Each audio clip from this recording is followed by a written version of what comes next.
Hello guys, I hope you like my videos. If you like my videos please like share and subscribe our channel. आप लोगों का एक एक subscription dear और आप लोगों का शेयर हम लोगों के लिए बहुत ज्यादा वैल्यूएबल होता है और हम लोगों को मोटिवेट करता है कि हम आगे भी इन चीजों को कंटिन्यू करें। तो प्लीज अपनी तरफ से एक मोटिवेशन के लिए एक सब्सक्रिप्शन और एक शेयर जरूर कर दीजिए इन वीडियोज को। तो चलिए देखते हैं, हम लोग आज 6 चैप्टर पर आ चुके हैं और आपके पास इसका फर्स्ट पार्ट हम लोग लेकर आए हैं। बैंकिंग चैप्टर ये आपके पास है, बहुत ही ईजी चैप्टर है। अगर हम इस यूनिट की बात करें, मनी आपने देखा, हमने एक ही वीडियो के अंदर आपको मनी जो है वो पूरा का पूरा करवा दिया। बैंकिंग आपके 2-3 पार्ट जीयर बनेंगे, तो बैंकिंग को लेकर थोड़ा सा हमें और ज्यादा डिटेल में पढ़ना है क्योंकि बहुत अच्छे अच्छे टॉपिक्स इसके अंदर हैं। लाइक पहला इंट्रोडक्शन पार्ट है और उसके बाद आप मनी क्रिएशन की बात करेंगे और फिर कंट्रोल मैकेनिज्म है।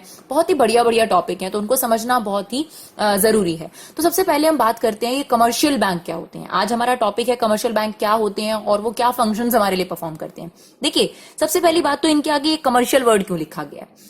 पहले मैं जो छोटी थी तो मैं सोचती थी कि यार ये बैंक कितने अजीब से होते हैं ना यार, हमारे पैसे भी डिपॉजिट रखते हैं और हमें इंटरेस्ट भी देते हैं और हमारे पैसों को भी सेफ रखते हैं, तो ये हमारे लिए इतना काम क्यों करते हैं। तब मुझे समझ में नहीं आता था कि नहीं भाई, वो एक तरीके का बिजनेस ही ऑपरेट करते हैं। तो जो भी चीज बिजनेस से रिलेटेड होती है वो कमर्शियल होती है, राइट। तो बैंक भी एक कमर्शियल काम ही करते हैं, यानी वो भी ट्रेडिंग करते हैं आपके पैसों का। लाइक वो क्या करते हैं, आप देखिए, आप है सेवर्स जो अपने पैसे सेव कर रहे हैं, लाइक हाउस होल्ड वगैरह वगैरह। बीच में आ जाता है बैंक, ठीक है। और यहां पर हैं कुछ लोग जिनको बोरो करना है, वेदर इट इज फर्म या फिर कोई भी बिजनेसमैन जिसको लोन चाहिए या इंडिविजुअल जिनको लोन चाहिए। तो यहां पर आपके पास वो लोग हैं जिनको बोरो करनी है मनी, ठीक है। जैसे प्रॉपर्टी डीलर क्या करता है, जिसको रेंट पे मकान चाहिए और जिसको रेंट पे मकान देना है, उनके बीच में मीडिएटर बन जाता है और उसके बदले में कमीशन चार्ज कर लेता है। सेम यही काम कमर्शियल बैंक करता है। कमर्शियल बैंक में क्या हुआ, अब जैसे ये लोग सेवर्स हैं, बहुत सारे लोग हैं जिनको अपने पैसे सेव करने हैं। ये लोग चाहते हैं यार अपना पैसा सेव रखें, क्योंकि अगर हमारे सामने होगा ना तो बार बार विड्रॉ करेंगे, खर्च कर देंगे, किसी ऐसी जगह चला जाए कि हम उसे जल्दी से विड्रॉ ना करें। तो ये लोग इस इंस्टीट्यूट के पास जाकर अपना पैसा जमा कराते हैं और इन इंस्टीट्यूट्स को बोलते हैं कमर्शियल बैंक। मैं आपको ये बताने की कोशिश कर रही थी कि इनका नाम कमर्शियल क्यों होता है। ये लोग क्या करते हैं, जो पैसा आप डिपॉजिट करते हैं उसमें से कुछ पैसा तो अपने पास रख लेते हैं, कुछ पैसा जो सेंट्रल बैंक है जिसके बारे में पढ़ेंगे आरबीआई, उसके पास सेफ्टी के तौर पे रखवा देते हैं। और बाकी का जो पैसा है, यानी मेजॉरिटी ऑफ द अमाउंट जो है, ये जो बोरोअर्स हैं ये भी इन्हीं बैंकों को अप्रोच करते हैं, क्योंकि इन्हें नहीं पता कि किन किन लोगों के पास लोन देने के लिए अवेलेबल है। और सबसे बड़ी बात है, जो सेविंग करने वाले हैं, बहुत सारे लोग अपनी छोटी छोटी सेविंग्स यहां लगा रहे हैं। बैंक के पास काफी सारा पैसा इकट्ठा हो गया। अब कोई बोरोअर आता है तो वो बोरोअर को ये पैसा दे देते हैं। अब क्या करते हैं ये, अब मान लीजिए कि इनसे इन्होंने पैसा लिया और ये पैसा उठा के इनको दे दिया। जो पैसा इनके पास था, उस पैसे का 1 लाख रुपए समझ लीजिए कि बैंक के पास इकट्ठा हुआ, उसने किसी बोरोअर को दे दिया, कोई फर्म या मैन्युफैक्चरर आया आपसे लोन लेने के लिए। इससे अगर पूरे साल का 10% इंटरेस्ट लेंगे तो इन लोगों को, यानी जिनके ये एक्चुअली में पैसे थे, पैसे किसके थे, देखो सेवर्स के, उठा के बस इसको इधर कर दिया, ठीक है ना, बीच में इंटरमीडियरी बन गए। तो इनको इंटरेस्ट देंगे मान लीजिए 4% पूरे साल का, या 6% भी दे दे तो भी बड़ी बात है। तो अगर आप देखेंगे तो बीच का जो 4% है, जो कि इन्होंने ये मीडिएटरी बनने के कारण जो ये खर्चा कर अपना टाइम लगाते हैं और जो भी अपना चीजें करते हैं, उसके बदले में ये 4% कमीशन ये लोग खा लेते हैं। तो ये भी एक तरीके का बिजनेस ऑपरेट करते हैं। ये क्या करते हैं, एक तरीके से मनी की सेल परचेज करते हैं, आप ये कह सकते हैं। क्योंकि आपको पता है कि अगर कभी भी किसी को लोन दिया जाता है तो उसके बदले में आपसे इंटरेस्ट चार्ज करा जाता है। तो तब मुझे समझ में आया कि कमर्शियल बैंक, पहली बात तो ये बैंक काम क्या करते हैं, आपके लिए हुए पैसे को आगे शिफ्ट कर देते हैं। इनका कोई पैसा नहीं लगा, पैसा उठाया लोगों का और उठा के आगे चढ़ा दिया और बदले में बैठे बीच बीच में कमीशन खा ली। ऐसे हमें लगता है ना, प्रॉपर्टी डीलर भी तो यही करता है। जिसने प्रॉपर्टी परचेज करनी होती है वो भी प्रॉपर्टी डीलर के पास खुद ही आता है, जिसने प्रॉपर्टी खरीदनी होती है वो भी प्रॉपर्टी डीलर के पास खुद आता है। बस दोनों को मिला देता है और 1-2 मीटिंग्स करा देता है और बदले में उसके क्या लेता है, कमीशन लेता है। बट देखिए डियर, उसने जो अपना टाइम लगाया, अपना जो एफर्ट लगाया, उस एफर्ट और टाइम के बदले में वो भी आपसे कमीशन डिजर्व करता है। तो सिमिलरली बैंक का काम भी यही होता है, मनी का जो फ्लो है, फंड का जो फ्लो है, वो इधर से इधर लाना। क्योंकि बोरोअर्स इनको नहीं जानते कौन कौन लोग लोन देना चाहते हैं, सेवर्स ये नहीं जान चाहते कौन बोरो करना चाहता है। तो ये लोग एक मीडियम को चुनते हैं, that is known as bank. उसमें जाकर अपने पैसे जमा करा देते हैं और जो बोरोअर्स है वो भी यहां से बोरो करने आ जाते हैं।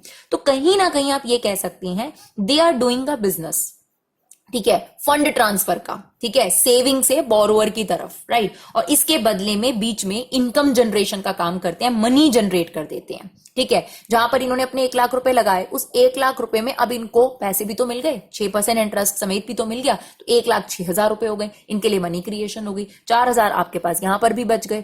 तो दिस इज व्हाट कि कहीं ना कहीं एक बेनिफिटेड काम करते हैं। और बोरोअर्स को पैसा देकर भी इन्होंने एक अच्छा काम करा। बोरोअर्स में हम बता रहे हैं फर्म्स होंगे या मैन्युफैक्चरर होंगे, तो वो लोग जब लोन लेंगे तो वो लोग उस 1 लाख रुपए को किसी प्रोडक्शन में लगाएंगे या इन्वेस्टमेंट में लगाएंगे, वो मान लो 15% एक्स्ट्रा कमा लेते हैं, तो उसमें से 10% उन्होंने बैंक को दे दिया, 5% अपने लिए भी कमा लिया। तो अगर आप देखेंगे तो कंट्री के अंदर तो मनी क्रिएशन हो गया ना। कहाँ 1 लाख रुपए लगाए थे, 1,15,000 क्रिएट हो गए। उस 1,15,000 में से 5,000 इन्होंने अपने पास रखे एक्स्ट्रा, 10,000 इन्होंने बैंक को दिए, उस 10,000 में से बैंक ने 4,000 रखे और 6,000 इनको दिए। तो एक बहुत अच्छी बात है कि आपकी इकोनॉमी में मनी क्रिएट हो रही है with the help of this particular sector. तो आपके पास इस सेक्टर की वजह से, बैंकिंग सेक्टर की वजह से कहीं ना कहीं आपके पास बेनिफिट होता है, ऑर्गेनाइज अपनी इकोनॉमी को, हमारी इकोनॉमी में इनकम जनरेशन होती है। तो अगर आप इसका मीनिंग देखेंगे, commercial bank is an institution which perform the function of accepting deposit. सबसे पहली बात तो वो लोगों से डिपॉजिट एक्सेप्ट करता है, और जो डिपॉजिट एक्सेप्ट करता है उसी की मदद से लोगों को क्या प्रोवाइड कर देता है, लोन प्रोवाइड कर देता है। जब इन लोगों को लोन दिया जाता है तो ये लोग उस लोन का क्या करते हैं, उसे इन्वेस्ट कर देते हैं। कोई प्लांट एंड मशीनरी खरीद लेंगे, कोई गुड्स एंड सर्विसेज बना लेंगे। उससे क्या होगा डियर, जब कोई भी मैन्युफैक्चरर या कोई भी प्रोड्यूसर कुछ प्रोड्यूस करेगा, एक तो इनकम जनरेट होगी, एक ऑब्वियसली वो क्या करते हैं, अगर 1 लाख रुपए का लोन ले रहे हैं तो 1 लाख से एक्स्ट्रा बना देंगे ना, तो इन्वेस्टमेंट। और ये सारा का सारा जो प्रोसीजर हो रहा है वो किस एम से हो रहा है, प्रॉफिट कमाने के लिए। तीनों इंस्टीट्यूशन को, तीनों को कहीं ना कहीं थोड़ा थोड़ा प्रॉफिट जो है मिल रहा है, जैसे कि अभी हमने आपको बताया। तो यही बात यहां डेफिनेशन में लिखी हुई है, commercial bank is an institution which perform accepting deposit, granting loans, और जो ये लोन इनको दिए जाते हैं उसे फर्दर क्या कर देते हैं, इन्वेस्ट कर देते हैं। जो इन्वेस्टमेंट से बेनिफिट होता है उसी की वजह से बोरोअर के पास थोड़ा पैसा बच जाता है, थोड़ा वो बैंक को देता है, बैंक को जो मिलता है उसमें से थोड़ा वो इसको और थोड़ा अपने पास रख लेता है। तो असलियत में तो बोरोअर ने ही आपके पास इन्वेस्टमेंट जो है वो क्रिएट करके दी। That is what about commercial bank. और क्योंकि ये बिजनेस करते हैं, बिना कमीशन के आपके पास नहीं लेते, समाज सेवा नहीं करते, कहीं ना कहीं ट्रेडिंग कर रहे हैं, तो इसीलिए इनका नाम क्या है, commercial bank. Now what about the functions of commercial bank. तो कमर्शियल बैंक के जो काम है डियर, उन्हें 2 कैटेगरीज में डिवाइड करा गया। प्राइमरी फंक्शन, जो कि बैंक को देखकर आप पता कर सकते हैं कि यार ये फंक्शन तो किसी भी बैंक के होने ही चाहिए। इसके अलावा सेकेंडरी फंक्शंस जो एकदम सामने नहीं लगते बट बैंक उनको भी परफॉर्म करता है, सब्सिडरी फंक्शंस, ठीक है। किसी भी बैंक के प्राइमरी फंक्शंस क्या होंगे, ऑब्वियसली डिपॉजिट एक्सेप्ट करना और लोन देना, ठीक है। अब डिपॉजिट की अगर बात करी जाए तो डिपॉजिट 3 कैटेगरी के होते हैं डियर, करंट या डिमांड डिपॉजिट, फिक्स्ड या time deposit and saving deposit. तीनों में क्या फर्क है। करंट डिपॉजिट को बिजनेसमैन खोलते हैं। इसमें क्या फैसिलिटी होती है, आप कितनी मर्जी बार पैसा जमा कराओ, कितनी मर्जी बार पैसा निकालो, लेकिन बैंक इन तरीके के डिपॉजिट पर कोई इंटरेस्ट प्रोवाइड नहीं करता। सिर्फ आपको ये फैसिलिटी प्रोवाइड करी जाती है कि आप जब मर्जी चाहे जमा कराएं, जब मर्जी चाहे विड्रॉ कराएं। फिर क्या फायदा अगर मुझे इंटरेस्ट नहीं मिलता। देखिए, बिजनेसमैन के लिए सिर्फ प्रूफ के तौर पर बैंकिंग ट्रांजैक्शंस का होना जरूरी है, तो उनके रिकॉर्ड रखना भी बहुत बड़ी बात हो जाती है। तो कहीं ना कहीं ये बेनिफिट हो जाता है कि बैंक के पास सारी डिटेलिंग के होने की वजह से किसी भी मैन्युफैक्चरर को या किसी भी बिजनेसमैन को कल को प्रूफ अगर दिखाना हो कि फलाना क्रेडिटर को आपने पेमेंट कर दी थी या फिर आपको कस्टमर से पेमेंट मिल गई थी या नहीं, तो ये सारे प्रूफ आपके पास एक्यूमुलेटेड हो जाते हैं। तो बिजनेसमैन के लिए कंपलसरी भी होता है करंट अकाउंट ओपन करना। तो इसके अंदर जितनी मर्जी बार जमा कराओ, जितनी मर्जी बार विड्रॉ कराओ, कोई लिमिट नहीं है, बट ध्यान रखना है कोई इंटरेस्ट नहीं मिलता, बल्कि बैंक को आपको सर्विस चार्जेस देने पड़ते हैं। नेक्स्ट होता है डियर आपके पास, इससे पहले हम पढ़ते हैं सेविंग डिपॉजिट। सेविंग डिपॉजिट क्या होता है, लोग अपनी सेविंग्स में से पैसा जमा कराते हैं बैंक के अंदर। इसमें क्या होता है कि आप अनलिमिटेड बार विड्रॉल नहीं करा सकते। महीने के कुछ विड्रॉल फिक्स हैं कि आप 2 बार या 3 बार इतनी बारी विड्रॉल करा सकते हैं, और विड्रॉल में अमाउंट को लेकर भी लिमिट आ जाती है कि आप इतना अमाउंट ही विड्रॉ कर सकते हैं। ऐसा किस लिए करा जाता है, अगर आप बार बार विड्रॉ करेंगे, फिर नाम क्या है, सेविंग का पर्पस ही क्या है कि आपके पैसे जुड़े। तो अगर आप बार बार विड्रॉ करते रहेंगे तो कैसे पैसे जुड़ेंगे, तो इसीलिए आपके ऊपर लिमिटेशन डाल दी जाती है और बार बार इसे विड्रॉ नहीं करने दिया जाता, एक लिमिट डाल दी जाती है। इस पर बैंक आपको जरूर इंटरेस्ट देता है। महीने के एंड में आपकी पासबुक के अंदर एंट्री कर दी जाती है और वो इंटरेस्ट आपको क्रेडिट कर दिया जाता है।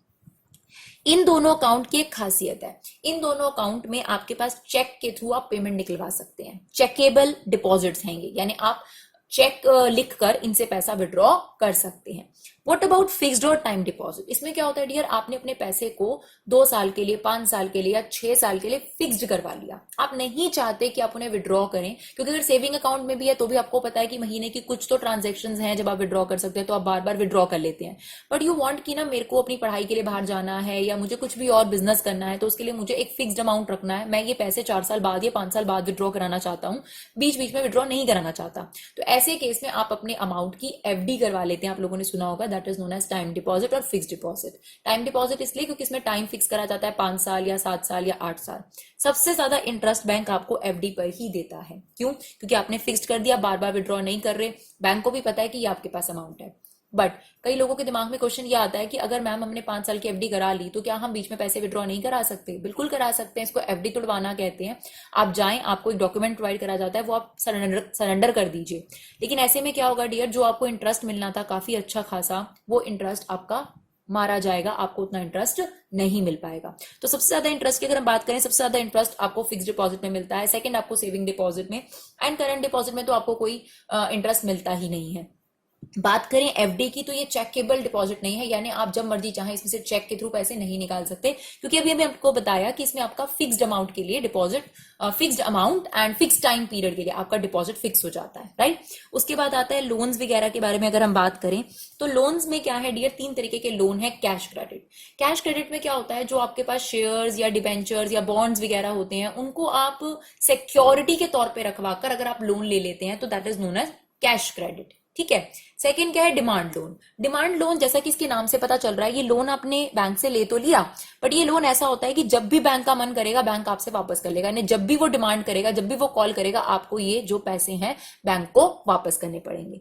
And the third one is short term loan, जो बैंक से आप कोई भी और लोन ले सकते हैं शॉर्ट पीरियड के लिए, 1 साल से कम के पीरियड के लिए अगर आप कोई लोन लेते हैं जिसमें डिमांड लोन वाली बात नहीं है, या जिसमें ऐसा कुछ नहीं है कि जैसे हमने कहा शेयर्स या डिबेंचर से आपने लोन लिया है, that loans are known as short term loans. तो अगर आप देखें तो ये फंक्शंस बहुत अच्छे तरीके से हम लोगों को पता है कि ये मेन फंक्शंस हैं। डिपॉजिट एक्सेप्ट करना, आप किसी भी तरीके का डिपॉजिट करा सकते हैं बैंक में, और लोन प्रोवाइड करना, तो इस तरीके के लोन्स भी आपके पास प्रोवाइड करे जाते हैं। इवन लॉन्ग टर्म लोन्स भी प्रोवाइड करे जाते हैं, वो भी आप एक कैटेगरी इंट्रोड्यूस कर सकते हैं।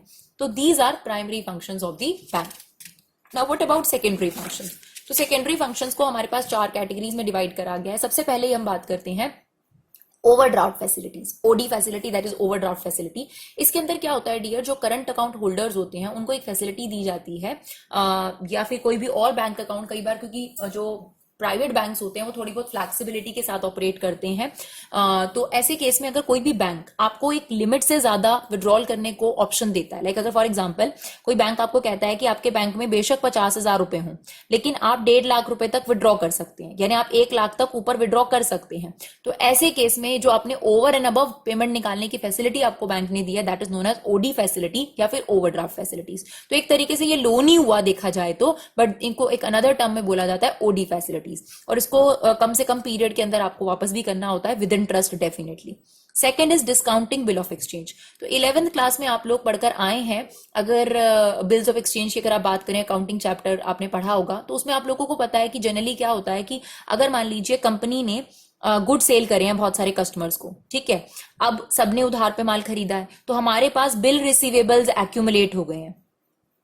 अब हमें पता है कि बिल रिसीवेबल में जो डेट मेंशन है उसी डेट पर हमें पैसे मिलेंगे, लेकिन हमें पैसे की जरूरत पहले है, तो हम बैंकों के पास जाकर, अपने बैंक के पास जाकर इन बिलों को गिरवी रखवा सकते हैं और उसके बदले में पैसे ले सकते हैं। बट बैंक उसके बदले में आपसे कुछ चार्जेस काट लेता है, यानी अगर आपका 10,000 का बिल है तो हो सकता है कि बैंक आपको 9500 प्रोवाइड करे, 500 रुपए अपने चार्जेस काट ले, तो कोई बात नहीं, वो तो काटने भी चाहिए क्योंकि बैंक को वेट करना पड़ेगा ना पेमेंट के लिए, तो पेमेंट के लिए वेट करना ही तो इंटरेस्ट होता है डियर। आप एक बात बताइए, मैं आज आपको 1 लाख रुपए देती हूँ और आपसे 4 महीने बाद पेमेंट लेती हूँ, तो मैं ऑब्वियसली आपसे इंटरेस्ट चार्ज करूंगी। ये मैंने इंटरेस्ट क्यों लिया? क्योंकि मुझे अपने ही पैसे के लिए 2 महीने वेट करना पड़ा। तो जो वेट आपको करना था, क्योंकि आप मान लीजिए इस पहले बिल पर आपके पास मार्च की डेट है और आप 2 जनवरी को ही बैंक के पास चले जाते हो, इस बिल को गिरवी रखवा के पैसे ले लेते हो, तो बैंक 2 महीने वेट क्यों करेगा, 3 महीने वेट क्यों करेगा? बैंक वेटिंग चार्जेस तो लेगा ना, तो उस वेटिंग चार्जेस के लिए ही जो पैसे काटे जाते हैं उसी को हम यहाँ पर डिस्काउंटिंग चार्जेस बोलते हैं। और डिस्काउंटिंग का मतलब यही होता है कि बिल के पैसे जितने थे उससे कम मिले आपको, राइट। और बैंक क्या करता है, पर्टिकुलर मैच्योरिटी डेट पर जाकर जो भी असलियत पेमेंट देने वाला था उससे जाकर वो कलेक्ट कर लेता है। तो ये फैसिलिटी भी बैंक आपको प्रोवाइड करता है, ऑडी की फैसिलिटी भी बैंक आपको प्रोवाइड करता है। इसके अलावा अलग से बहुत बार पूछा जाता है, what are the agency function of the commercial bank.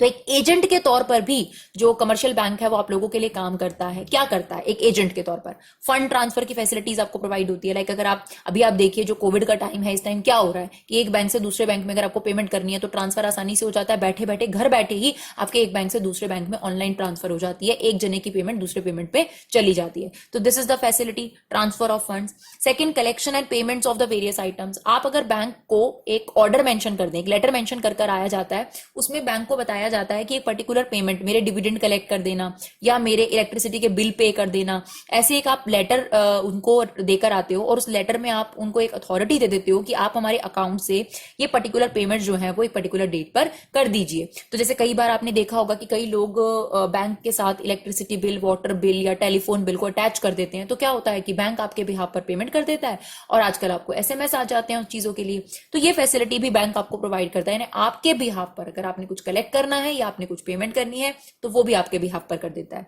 इसके अलावा purchase and sale of foreign exchange. आपको पता है कि अगर आपको फॉरेन करेंसी को चेंज करवाना है, जैसे फॉर एग्जांपल आपको रुपए से डॉलर लेना है या रुपए से कोई और करेंसी लेनी है, तो आप कमर्शियल बैंकों के पास जा सकते हैं। तो जो ये कमर्शियल बैंक होते हैं ये परचेज भी करते हैं, हो सकता है सेंट्रल बैंक से ये फॉरेन करेंसी जो है परचेज करते हैं एंड आपको बेच भी सकते हैं, और आपसे भी परचेज एंड सेल दोनों करते हैं। आप कभी भी जाएंगे बैंक में तो आपको दोनों रेट मिलेंगे कि वो किस रेट पर आपसे फॉरेन करेंसी खरीदेंगे और किस रेट पर आपको बेचेंगे। ऑब्वियसली बेचने का रेट उनका ज्यादा होता है, तो फॉरेन करेंसी को सेल परचेज का काम भी कमर्शियल बैंक करते हैं। इसके अलावा purchase and sale of securities. कुछ लोग कंपनीज के शेयर खरीदना चाहते हैं, डिबेंचर्स खरीदना चाहते हैं, बट उनको नॉलेज नहीं होती कि किस कंपनी के शेयर्स हमें खरीदने चाहिए और किस कंपनी के नहीं खरीदने चाहिए। तो बैंक आपको ये फैसिलिटी भी प्रोवाइड करता है कि अपने एक्सपर्ट एडवाइस के बेसिस पर आपके लिए सेल या परचेज ऑफ सिक्योरिटीज भी, ये फैसिलिटी भी बैंक के द्वारा प्रोवाइड करी जाती है। यानी एक एक्सपर्ट टीम बैंक में होगी जो आपको इस चीज में मदद करेगी। इसके अलावा इनकम टैक्स कंसल्टेंसी भी देते हैं कि अगर आप ये वाला लोन लेंगे तो आपका इतना टैक्स बच जाएगा या इस तरीके से। और अगर आप चाहें तो कई बैंक इनकम टैक्स रिटर्न भी आपके बिहाफ पर फाइल कर देते हैं, तो आपको काफी हद तक हेल्प करते हैं कि आप इस तरीके की एफडी करा लीजिए या इस तरीके का लोन ले लीजिए, या इस तरीके का लोन लेंगे इतना इंटरेस्ट होगा तो आपको ये बेनिफिट होगा टैक्स में। तो आपको टैक्स से रिलेटेड कंसल्टेशन भी वो प्रोवाइड करते हैं। इसके अलावा ट्रस्टी एंड एग्जीक्यूटर्स। कई बार अगर आप देखें तो इसके अंदर एक और फैसिलिटी बैंक प्रोवाइड करता है। जैसे कोई भी पर्सन है वो अपनी विल बना लेता है, तो विल जो है जो बैंक जो है वो अपने पास एक ट्रस्टी के तौर पे रखता है, और जैसे ही उस पर्सन की डेथ होती है तो वो विल जो है उसको एग्जीक्यूट करवाता है उसके रिप्रेजेंटेटिव के लिए। तो एक ट्रस्टी और एग्जीक्यूटर का रोल भी आप कह सकते हैं कमर्शियल बैंक जो है वो प्ले करता है। इसके अलावा letter of reference. Letter of reference में क्या होता है, जैसे फॉर एग्जाम्पल ए पर्सन जो है वो बी से माल खरीद रहा है, ठीक है। अब ए पर्सन जो है बी से माल खरीद रहा है, अब बी को ये वेरिफिकेशन चाहिए कि भाई आप एक अलग स्टेट में रहते हैं, मुझे तो पता नहीं है आप पेमेंट करेंगे या नहीं करेंगे, तो मुझे एक प्रूफ चाहिए। तो क्या करा जाता है, बैंक की तरफ से एक लेटर ऑफ रेफरेंस दिया जाता है कि आप टेंशन ना लीजिए, आपकी पेमेंट जो है इस पर्टिकुलर बैंक से आपको प्रोवाइड करी जाएगी अगर आपको ए प्रोवाइड नहीं करेगा। तो कहीं ना कहीं आप देख सकते हैं कि बैंक आपको कितनी ज्यादा जो फैसिलिटीज हैं, फंक्शंस जो है वो प्रोवाइड करता है। जैसे ट्रांसफर ऑफ फंड्स हो गया, आपके बिहाफ पर पेमेंट्स वगैरह कर देना, सिक्योरिटीज वगैरह सेल परचेज भी कर देता है, फॉरेन एक्सचेंज भी आपको यहाँ पर जो फॉरेन करेंसीज हैं वो भी खरीदने और बेचने की फैसिलिटी आपको मिल जाती है, इनकम टैक्स कंसल्टेशन भी आपको कहीं ना कहीं मिल जाती है। इसके अलावा अगर हम जर्नल फैसिलिटीज की बात करें जो कि फोर्थ कैटेगरी है, लॉकर फैसिलिटीज आपको पता है जहां पर आप अपना जो कीमती सामान है वो रख सकते हैं, तो लॉकर फैसिलिटी आपको प्रोवाइड करी जाती है बट विद पेमेंट। इसके लिए आपसे पेमेंट ली जाती है एनुअली या फिर सेमी एनुअली आपसे पेमेंट ली जाती है। इसके अलावा ट्रैवलर्स चेक, जैसे फॉर एग्जांपल आप एक कंट्री से दूसरी कंट्री में जा रहे हैं या फिर एक स्टेट से दूसरे स्टेट में जा रहे हैं और आपको एक बड़ा अमाउंट जो है वो कैरी करना है और आपको सेफ्टी पर्पज से इतना बड़ा अमाउंट कैरी नहीं करना, तो आप ट्रैवलर चेक भी बनवा सकते हैं उनसे। उसमें क्या होता है, एक पर्टिकुलर अमाउंट का आपका ट्रैवलर चेक बन जाता है जो इस बात का प्रूफ होता है कि दिस इज अ कैश। तो वो चेक लेकर आप दूसरी कंट्री में जा सकते हैं या दूसरी स्टेट में जा सकते हैं और किसी भी बैंक में जो कि ब्रांच होगी उससे रिलेटेड वहां आप उसको एनकैश करा सकते हैं। Third one is very important, that is letter of credit. इसके अंदर क्या होता है कि अगर मान लीजिए कि आपके पास इंडिया से अमेरिका में कोई माल जाना है, अब इंडियन जो है उसको नहीं पता कि अमेरिकन ऑथेंटिकेट पर्सन है या नहीं है, ये सही बंदा है या नहीं है, क्योंकि मैं तो यहाँ रहता हूँ और वहां रहता है, बिल्कुल आप कंट्री टू कंट्री, आपकी डोमेस्टिक टेरिटरी ही दूसरी है। तो ऐसे केस में इंडियन जो पर्सन है जो अपना माल इसको बेच रहा है, वो अमेरिकन पर्सन से कहेगा कि आप अपने बैंक से मुझे लेटर ऑफ क्रेडिट दिलवाओ। तो जो इसका बैंक होगा वो लेटर ऑफ क्रेडिट भेजेगा, जिसमें इस बात की श्योरिटी होती है कि अगर ए ने आपको पेमेंट नहीं करी तो ये पर्टिकुलर बैंक आपको पे कर देगा। तो किसी बैंक के द्वारा इस तरीके की श्योरिटी प्रोवाइड करने को हम लेटर ऑफ क्रेडिट कहते हैं। इंपोर्ट एक्सपोर्ट, यानी इंपोर्ट एक्सपोर्ट के केस में इस तरीके का प्रूफ देना, तो ये हमारी तरफ से भी जा सकता है दूसरी कंट्री में और दूसरी कंट्री से हमारी तरफ भी आ सकता है। तो अगर हमारी तरफ से दूसरी कंट्री में जा रहा है तो भी ये फैसिलिटी हमारा बैंक प्रोवाइड कर ही रहा है, तो लेटर ऑफ क्रेडिट। इसके अलावा अंडर राइटिंग सिक्योरिटीज, यानी अगर आप शेयर्स वगैरह सेल परचेज करना चाहते हो तो ऑब्वियसली शेयर्स की सेल परचेज में बीच में कमीशन तो होती है, तो वो कमीशन चार्ज कर आपके बिहाफ पर सिक्योरिटीज की सेल परचेज भी हो जाती है। लास्ट कलेक्शन ऑफ स्टैटिस्टिक्स, मतलब कितने लोग डिपॉजिट कर रहे हैं, कितने लोग विड्रॉल कर रहे हैं, इससे हमें काफी हद तक पता चलता है कि सेविंग ज्यादा हो रही है हमारी कंट्री में या इन्वेस्टमेंट ज्यादा हो रही है, खर्चे ज्यादा हो रहे हैं। तो बहुत जो इकोनॉमी के लिए एक इंफॉर्मेटिव कलेक्शन डेटा जो जरूरी होता है, उस डेटा को भी वो कलेक्ट करता है और गवर्नमेंट इंस्टीट्यूशंस को और बैंकिंग इंस्टीट्यूशंस को जो जरूरी है जानना वो प्रोवाइड करता है। आई होप आपको ये वीडियो अच्छा लगा हो। Thank you so much guys for 11 support, keep supporting विवा क्लासेस।